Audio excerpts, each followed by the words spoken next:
tell me that I'm never. Halo semua, salam sejahtera Malaysia. Selamat datang ke channel Fairs Lifestyle. Tuan dan puan yang amat dihormati.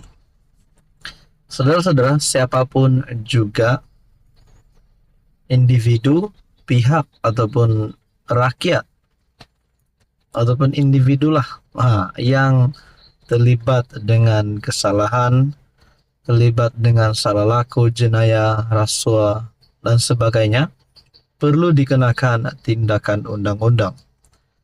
Lebih-lebih lagi sekiranya perkara yang melibatkan suap menyuap menteri.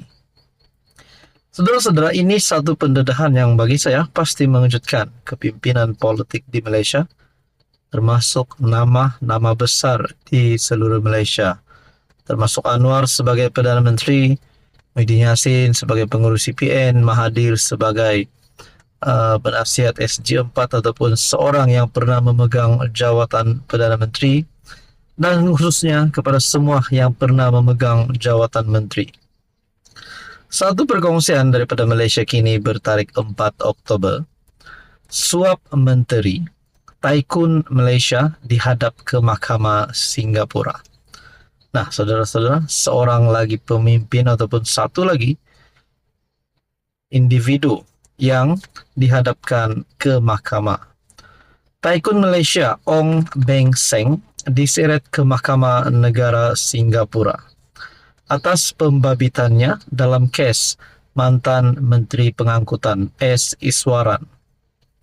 Ong, 78 tahun, berdepan dua pertuduhan, yaitu menghalang proses keadilan dan bersubahat dengan bekas Menteri Pengangkutan Singapura S. Iswaran yang kini dipenjarakan untuk memperolehi hadiah. Menurut laporan Channel News Asia ataupun CNA, Ong yang juga pemilik Hotel Properties Ltd dan pemegang hak perlumbaan Formula 1 Grand Prix Singapura didakwa atas tuduhan rasuah selepas didapati memberi hadiah mewah bernilai AS $300,000 kepada Iswaran yang dijatuhi hukuman penjara semalam. Dua pertuduhan dibacakan di Mahkamah Singapura di bawah Seksyen 165 Kanun Keseksaan yang berkaitan dengan penjawat awam yang memperoleh barang berharga daripada seseorang yang terlibat dalam urusan atau perniagaan dengan penjawat awam itu. Manakala Seksyen 204 dalam kurungan Seksyen 204A Kanun Keseksaan merujuk kepada halangan terhadap keadilan.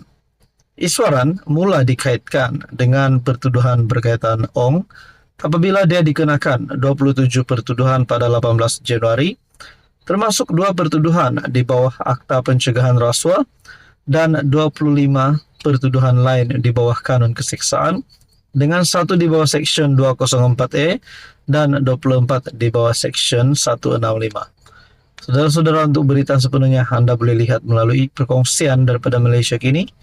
Suap Menteri Tycoon Malaysia dihadapkan ke mahkamah. Ong Beng Seng dihadapkan ke Mahkamah Negara Singapura. Beliau juga berdepan 2 pertuduhan, yaitu menghalang proses keadilan dan bersubahat dengan bekas Menteri Pengangkutan Singapura S. Iswaran. Tuan-tuan, ini pasti satu lagi pendedahan yang mengejutkan kepimpinan politik Malaysia. Apa komen Anda? Halo semua, salam sejahtera Malaysia. Selamat datang ke channel Fairs Lifestyle. Terima kasih kerana terus setia dan bersama di dalam channel ini. Baru-baru ini kita dikejutkan, kita digemparkan dengan video yang tular, di mana di dalam video berkenaan banyak rakyat Malaysia, netizen dan juga pengamal media sosial, Facebook, YouTube, Twitter dan sebagainya. Dan di dalam caption itu menyebut berkaitan dengan rakyat Palestin. Saudara-saudara, saya boleh katakan ini adalah satu video viral ataupun satu insiden amuk. Nah, apa kata ataupun apa komen daripada Menteri Pertahanan? Itu yang menjadi persoalan kita. Apa komen daripada kerajaan, khususnya Perdana Menteri Anwar Ibrahim, berkaitan dengan insiden amok ini? Sudah pasti rakyat Malaysia mahu jawapannya. Dan ini satu perkongsian daripada Malaysia Kini bertarikh 4 Oktober. Insiden amok, jangan hukum semua rakyat Palestin begitu. Menteri Pertahanan Muhammad Khalid Nordin meminta orang ramai supaya tidak menghukum semua rakyat Palestin yang mencari perlindungan di negara ini berdasarkan tindakan segelintir daripada mereka. Ini selepas beberapa pelarian dirakam mengamuk di Pusat Perlindungan Kementerian Pertahanan 2 hari lalu.